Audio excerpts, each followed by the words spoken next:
Do you know what happens to O'Connor women who step on my land? Have you ever been caught doing something you knew was dangerous but couldn't resist? Sarah O'Connor was about to find out exactly how dangerous her curiosity could be. The scorching Texas sun beat down mercilessly as Sarah O'Connor wiped sweat from her forehead, her red hair sticking to her neck in damp tendrils. At 23, she had inherited more than just her father's emerald green eyes and fiery temper.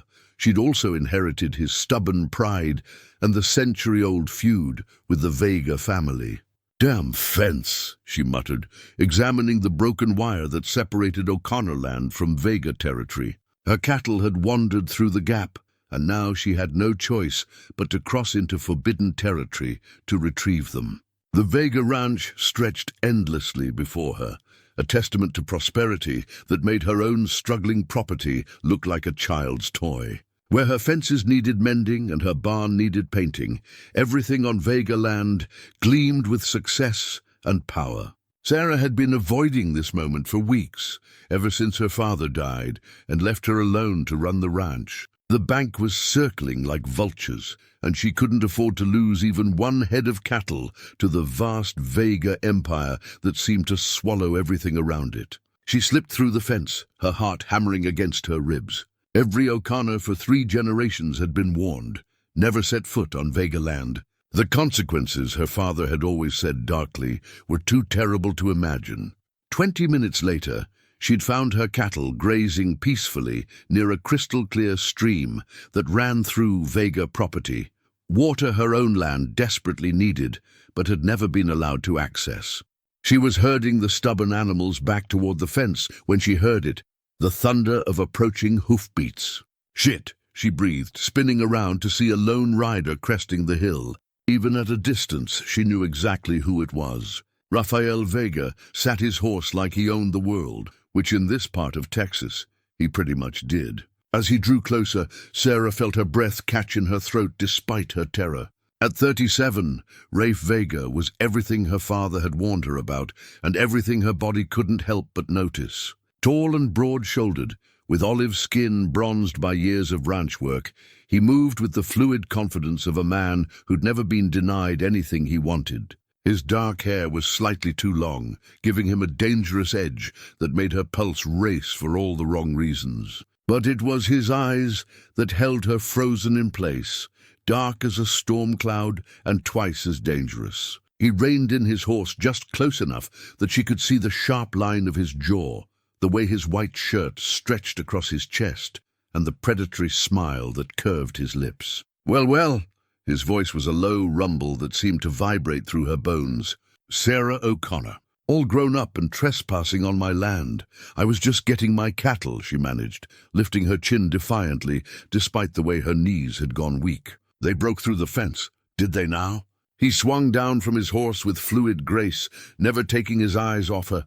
Funny how O'Connor cattle always seem to find their way to my water. The way he said, "my water," made something clench low in her belly. Everything about him radiated ownership, possession, control. And the way he was looking at her made it clear he was thinking about owning more than just land and water. The fence was broken. "It wasn't intentional," she lied, backing up a step only to realize she was now pressed against an oak tree. "Wasn't it?" He moved closer, close enough that she could smell his cologne mixed with leather and something essentially male that made her head spin. "Do you know what happens to O'Connor women who step on my land?" Her mouth went dry. "What?" His hand came up to brace against the tree beside her head, effectively trapping her. This close, she could see the flecks of gold in his dark eyes, could feel the heat radiating from his body. "They belong to me," he said quietly, his voice rough with something that made her entire body tingle with dangerous awareness. That's ridiculous," she stammered, but her voice came out breathless rather than indignant. "You can't just claim people." "Can't I?" His free hand came up to touch a strand of her red hair, twirling it around his finger with deliberate slowness. "This land has been Vega land for 4 generations, Little Red. Your great-grandfather tried to steal it from mine. Your grandfather tried to steal it from my father. Your father spent his whole life trying to steal it from me. Each word was spoken low and intimate, like a caress against her skin. We never tried to steal anything, she protested weakly. No, he leaned closer, his breath warm against her ear. Then what would you call sneaking onto my property? Taking my water? Letting your cattle graze on my grass? I told you it was an accident. It was theft, he cut her off, pulling back to look at her with those storm-dark eyes. And in Texas, we have traditional ways of dealing with thieves. Her heart was beating so fast, she was sure he could hear it. What are you going to do? His smile was pure predator. That depends entirely on you, Sarah O'Connor. Are you going to run home and tell everyone that the big bad Vega threatened you? Or are you woman enough to pay your debts? I don't owe you anything, don't you? His thumb traced along her cheekbone, making her shiver. Your cattle drank my water, ate my grass. Your family has been trying to take what's mine for 100 years. I think it's time an O'Connor finally paid what they owe. And what exactly do you think I owe you? She whispered. His dark eyes dropped to her lips, and she felt heat pool in her belly at the hunger she saw there. Everything, he said simply. What do you think Rafe has in mind?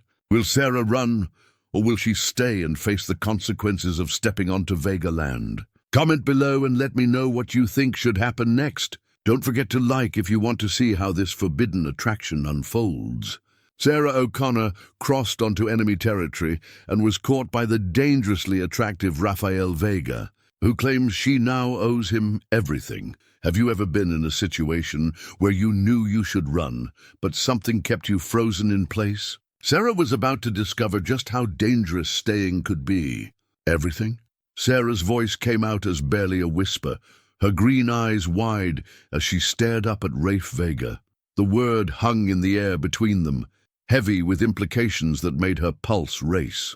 Everything, he repeated, his thumb still tracing the line of her cheek with maddening slowness. But I'm a reasonable man, Sarah. I believe in fair trades. What kind of trade? She hated how breathless she sounded, hated the way her body was responding to his nearness, despite everything her family had taught her about the Vegas. His hand dropped from her face, and she almost whimpered at the loss of contact. Almost. Your ranch is struggling, he said matter-of-factly, stepping back just far enough to give her room to breathe, but not far enough to let her escape. The bank's been sniffing around your property for months. You need water rights, need money, need help.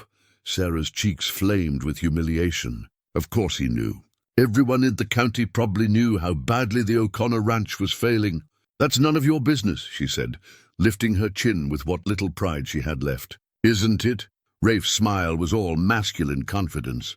When your cattle keep ending up on my land, drinking my water, eating my grass. When you come sneaking around my property like a thief in broad daylight, I'd say that makes it very much my business.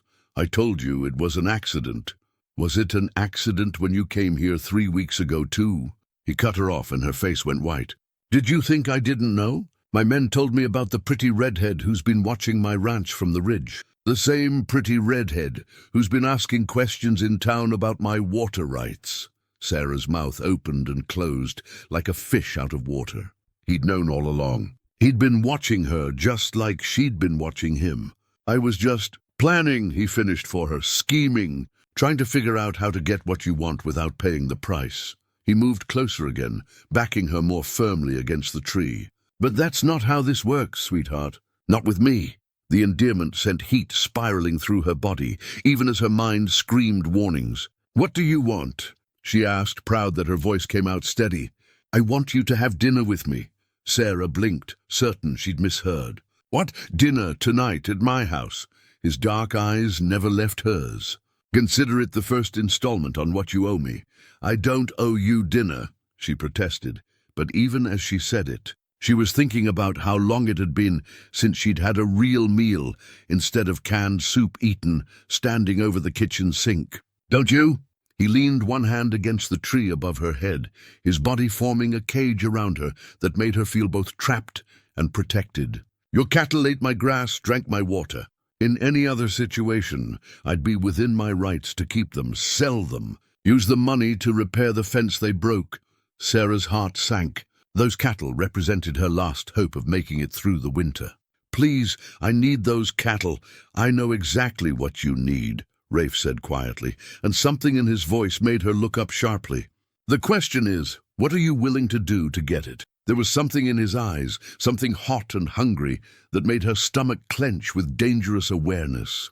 This wasn't just about cattle or water or broken fences. This was about something much more primitive, much more personal. "One dinner," she heard herself saying. "For the cattle." "One dinner," he agreed, but his smile suggested he had much more than dinner on his mind. "I'll pick you up at 7. I can drive myself. 7 o'clock, Sarah." His voice brooked no argument. "And wear something nice. We'll be discussing business." The way he said business made it sound like anything but.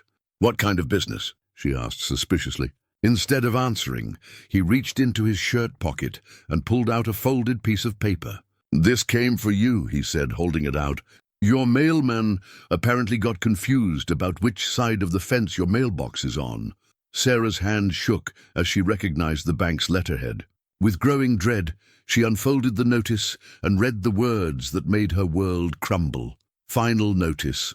Foreclosure proceedings to begin in 30 days. "How did you—" she started to ask, then realized it didn't matter. In a county this small, everyone knew everyone else's business. 30 days, Rafe said quietly, watching her face. "That's not very long to come up with $60,000. The number hit her like a physical blow. $60,000. She didn't have $60, let alone 60,000. Unless, of course, you had some help, he continued conversationally. Someone with resources. Someone with connections at the bank. Sarah's head snapped up, hope and suspicion warring in her chest. "What are you saying?" "I'm saying that dinner just became a lot more interesting." His smile was pure predator. 7 o'clock, Sarah. Don't keep me waiting." He turned and walked back to his horse with the fluid confidence of a man who'd just made a move in a chess game and knew he was winning. "Wait," Sarah called out, clutching the foreclosure notice. "What about the cattle?" "They'll be waiting for you at the fence," he called back without turning around. "Along with the answer to all your problems." He swung up into his saddle and looked back at her, his dark eyes intense. "If you're brave enough to take it." With that, he wheeled his horse around and rode away, leaving Sarah standing alone under the oak tree, her mind reeling with questions and her body still tingling from his touch. $60,000, 30 days. And Rafael Vega, the enemy her family had taught her to hate, offering solutions she didn't dare hope for and didn't dare trust. As she walked back toward the fence, where her cattle were indeed waiting, all of them unharmed and accounted for, she couldn't stop thinking about the way he'd looked at her. Like he wanted to devour her. Like he wanted to protect her. Like he wanted to own her. Everything, he'd said. And God help her. As she drove home with the foreclosure notice burning a hole in her pocket, Sarah was beginning to wonder if everything might not be exactly what she was willing to give. Will Sarah go to dinner with her family's greatest enemy? What kind of help is Rafe really offering? And can she trust a man who looks at her like she's something he wants to claim? Let me know in the comments what you think Rafe's real plan is. Like if you're as hooked as Sarah is. Rafe revealed he knows about Sarah's financial troubles and invited her to dinner to discuss business that could solve all her problems. Have you ever been so desperate that you'd consider making a deal with the devil? Sarah O'Connor was about to find out exactly what kind of bargain Rafael Vega had in mind. Sarah stood in front of her bedroom mirror at 6:30, her hands shaking as she applied lipstick for the 3rd time. She'd changed clothes 4 times, finally settling on a simple black dress that had belonged to her mother, the only nice thing she owned that still fit properly. The foreclosure notice lay on her dresser like a death sentence. 30 days. $60,000. Numbers that might as well have been 60 million for all the chance she had of coming up with them. Unless Rafe Vega really did have a solution. The thought made her stomach clench with equal parts hope and terror. Men like Rafe didn't offer help out of the goodness of their hearts. They expected payment, and she had a sinking feeling she knew exactly what kind of payment he had in mind. At exactly 7 o'clock, she heard the rumble of an expensive engine in her driveway. Through her window, she watched Rafe climb out of a black pickup truck that probably cost more than she made in 2 years. He changed from his work clothes into dark jeans and a white button-down shirt that made his olive skin look like burnished gold. Sarah took a shaky breath, grabbed her purse, and walked out to meet him before he could knock. The last thing she needed was for him to see the inside of her house with its peeling wallpaper and second-hand furniture. "You came," he said, and she couldn't tell if he was surprised or satisfied. "I said I would." She lifted her chin, trying to project confidence she didn't feel. His dark eyes swept over her from head to toe, lingering on the way the black dress hugged her curves. "You look beautiful." The compliment, delivered in his rough voice, made heat pool low in her belly. "Thank you." He opened the passenger door for her, his hand warm and steady on her elbow as he helped her up into the truck. The interior smelled like leather, and his cologne, masculine and expensive and completely overwhelming. The drive to his ranch house took 20 minutes, during which neither of them spoke. Sarah spent the time trying not to notice the way his hands looked on the steering wheel, strong and capable, and making her wonder what they would feel like on her skin. The Vega ranch house was everything hers wasn't, sprawling and modern, with huge windows and a wraparound porch that screamed prosperity. Warm light spilled from every window, and she could see expensive furniture and artwork through the glass. "Impressive," she said, because she felt like she should say something. "It's home," Rafe replied, but she caught the pride in his voice. He led her inside, his hand at the small of her back sending shivers up her spine. The interior was even more impressive than the exterior, all rich woods and soft leather, with a massive fireplace dominating the living room and a kitchen that belonged in a magazine. "Wine?" he asked, already moving toward an expensive-looking wine fridge. "I don't drink much," Sarah admitted. "Tonight you do." He poured 2 glasses of red wine and handed her one, his fingers brushing hers in the exchange. "You're going to need it." That sounded ominous. "Why?" Instead of answering, he gestured toward the dining room, where a table was set for 2 with china and crystal that probably cost more than her truck. A woman appeared from the kitchen, his housekeeper, Sarah assumed, carrying a tray of food that smelled like heaven. "Maria, this is Sarah O'Connor," Rafe said. "Sarah. Maria keeps me fed and civilized." The older woman smiled warmly at Sarah. "Es muy bonita," she said to Rafe, who nodded in agreement. "Gracias, Maria. We'll serve ourselves from here." When they were alone, Rafe pulled out Sarah's chair for her, his hands briefly resting on her shoulders as she sat down. The simple touch made her entire body come alive with awareness. "This is all very nice," Sarah said, accepting the plate he handed her, "but you said we were going to discuss business." "We are." Rafe took his seat across from her, his dark eyes never leaving her face. "But first, tell me something. Why haven't you sold?" "Sold what?" "The ranch, your land? It would bring enough to pay off the bank and leave you with money left over to start fresh somewhere else." Sarah's hand tightened on her wine glass. "Because it's been in my family for 4 generations. Because my father would roll over in his grave if I sold O'Connor land to strangers. Because it's all I have left of him. And because you're too stubborn to admit defeat," Rafe added with a small smile. "That too." She took a sip of wine, feeling it warm her from the inside. "Now your turn. Why do you care what I do with my land?" "Because I want it," he said simply. Sarah nearly choked on her wine. "What?" "Your land borders mine on 3 sides. Your water rights would give me access to the river year-round. Your ranch, combined with mine, would create the largest operation in 3 counties. He leaned back in his chair, completely relaxed. "I've wanted O'Connor land for years. Then why haven't you made an offer?" Sarah demanded, anger flaring in her chest. "Because you would have said no. Just like your father said no every time I approached him. Just like your grandfather said no to my father." Rafe's eyes glittered with something dangerous. "But now you don't have a choice." "I always have a choice," Sarah said fiercely. "Do you?" He leaned forward, his voice dropping to that intimate rumble that made her skin tingle. $60,000, Sarah, in 30 days. Where exactly are you going to get that kind of money?" "I'll find a way." "No, you won't." His voice was gentle but implacable. "You've already mortgaged everything you can mortgage. You've sold everything you can sell. Your credit is maxed out, your options are gone, and in 30 days, the bank is going to take everything anyway." Each word hit her like a physical blow, mainly because they were all true. Unless, he continued quietly, you accept my help. What kind of help? Sarah asked, though part of her already knew she wouldn't like the answer. I'll pay off your mortgage. I'll give you the money to fix up the ranch, buy new equipment, restock your herds. I'll even give you access to my water rights. He paused, his dark eyes intense. In exchange, you marry me. Sarah's wineglass hit the table with a sharp clink. What did you just say? Marry me, Sarah, be my wife. In exchange, I'll save your ranch and give you everything you need to make it profitable. Again. That's insane, she stammered, her heart hammering against her ribs. You can't just propose a business marriage to someone you barely know. Can't I? His smile was pure predator. It's the perfect solution. You get to keep your land and your pride. I get a beautiful wife and the ranch I've wanted for years. Everyone wins. Except for the fact that we hate each other, do we? Rafe rose from his chair and moved around the table, stopping just behind her seat. His hands settled on her shoulders, and she could feel the heat of his palms through the thin fabric of her dress.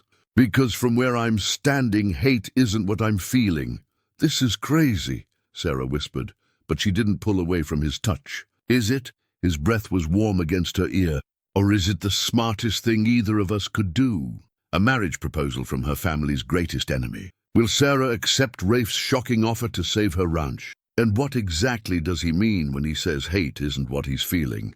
The final part is coming next. Comment below with your predictions. Like if you think Sarah should take the deal.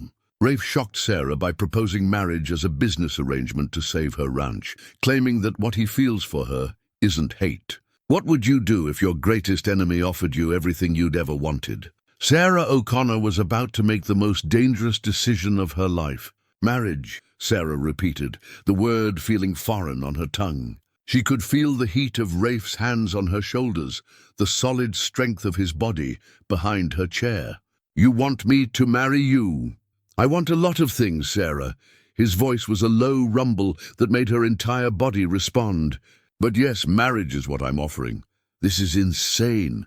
She tried to stand, but his hands held her gently in place. We don't even know each other. Our families have been enemies for generations. You can't just decide to marry someone because you want their land. Can't I? His thumbs traced small circles on her shoulders, making her shiver. And who says this is just about land? Sarah's breath caught. What else could it be about? Instead of answering, Rafe moved to stand in front of her, his dark eyes intense as he reached for her hands. Do you know how many times I've watched you from across the valley? How many times I've seen you working in your fields, stubborn and proud and beautiful, and wondered what it would be like to have you? You've been watching me. The words came out breathless. For months, he admitted, his thumbs stroking across her knuckles. Every time you came to the ridge to stare at my ranch, thinking you were so clever and hidden. Every time you came to town and pretended not to see me across the street. Every damn time you lifted that pretty chin and looked at me like I was something you'd scrape off your boot. Sarah's cheeks flamed. I never... You did. His smile was pure male satisfaction. And it made me want you more. Want me for what? She whispered, though her body was already giving her the answer. Everything. His hands tightened on hers. I want you in my bed, Sarah. I want you at my table. I want you carrying my children and running my house and fighting with me over everything from cattle prices to what color, to paint the barn. The picture he painted was so vivid, so tempting that she could almost see it, almost believe it could be real. But mostly, he continued, his voice dropping to that intimate rumble that made her core clench with need. I want you to stop looking at me like I'm the enemy and start looking at me like I'm the man who's going to take care of you for the rest of your life. This is crazy, Sarah said again, but with less conviction than before. Is it? Rafe released her hands and stepped back, giving her space to breathe and think. You need money, security, protection. I can give you all of that. You need someone who understands this life, this land, what it means to work until your hands bleed to hold on to something your family built. I understand that better than anyone. And what do you get out of it besides my land? Sarah asked, though she was afraid she already knew the answer. You, he said simply. I get you, Sarah O'Connor. Stubborn, beautiful, fierce you. The woman who's been haunting my dreams for months. The woman who makes me want things I never thought I'd want again. Again. Sarah caught the telling word. Rafe's jaw tightened slightly. I was married before.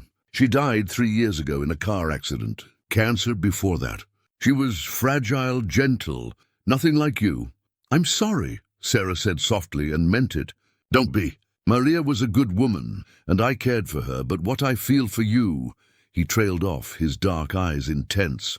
It's different, stronger, more dangerous. Dangerous how? Instead of answering, he moved closer, his hand coming up to cup her cheek. Marry me, Sarah. Let me take care of you. Let me give you everything you need. And in exchange, I give you everything I am, she said quietly. Yes. His thumb traced her lower lip, making her breath hitch. Everything you are. Everything you could be. Everything we could be together. The proposal hung in the air between them, loaded with promises and threats in equal measure. Sarah's mind raced through her options, but every road led back to the same brutal truth. She had none. In 30 days, she'd lose everything anyway. At least this way, she'd lose it on her own terms. If I say yes, she said carefully, what exactly would you expect from me? Complete honesty, he said immediately. No more sneaking around, no more plotting behind my back. If you want something, you ask for it. If you have a problem, you come to me. And loyalty. You're my wife, not my business partner. That means you stand with me even when we disagree. Even when I make decisions you don't like. Sarah's chin came up at that. I won't be your doormat, Rafe. If you want a meek little wife who says yes to everything, you're looking at the wrong woman. His smile was pure male approval. Good. I don't want a doormat. I want a partner. Someone strong enough to stand up to me when I'm being an ass, smart enough to challenge me when I'm wrong, and stubborn enough to never give up on what we're building together. And in the bedroom? Sarah asked, her cheeks burning but her eyes steady. What would you expect there? Rafe's eyes darkened with heat that made her entire body respond. Everything, he said quietly. I'd expect you to come to me willingly, Sarah, to let me touch you, taste you, claim you completely. I'd expect you to be mine in every way a woman can belong to a man. Sarah's breath caught at the raw hunger in his voice. Sir, I don't have experience with... I know, he said softly, his hand still cupping her cheek. I can see it in your eyes, in the way you respond to my touch. You're innocent, untouched. That just makes me want you more. Why? She whispered. Because you'd be mine, he said simply. Completely, utterly mine. No other man's hands on your body, no other man's name on your lips. Just me. The possessive words should have frightened her. Instead, they sent heat spiraling through her body and made her core clench with dangerous need. How do I know you won't hurt me? She asked quietly. How do I know this isn't just an elaborate revenge plot? Instead of answering with words, Rafe leaned down and brushed his lips against hers. The kiss was soft, gentle, nothing like the dominant, possessive man she'd expected.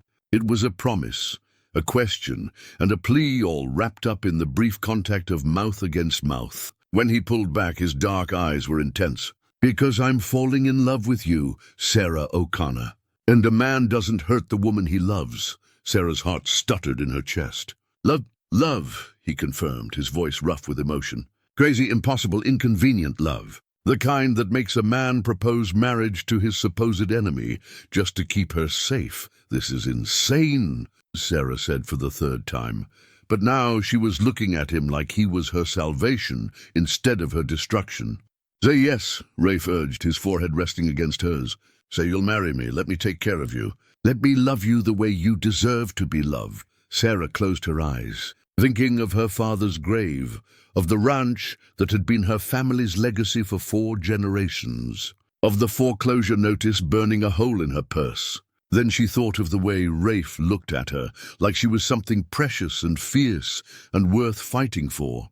Yes, she whispered, and felt her world shift on its axis. Rafe's smile was brilliant. Yes? Yes, I'll marry you, Rafael Vega. I'll be your wife. She opened her eyes, meeting his gaze steadily. But I have conditions. Name them. The ranch stays in O'Connor hands. Whatever papers we sign, I want it legally protected so that it can never be sold or transferred without my consent. Done.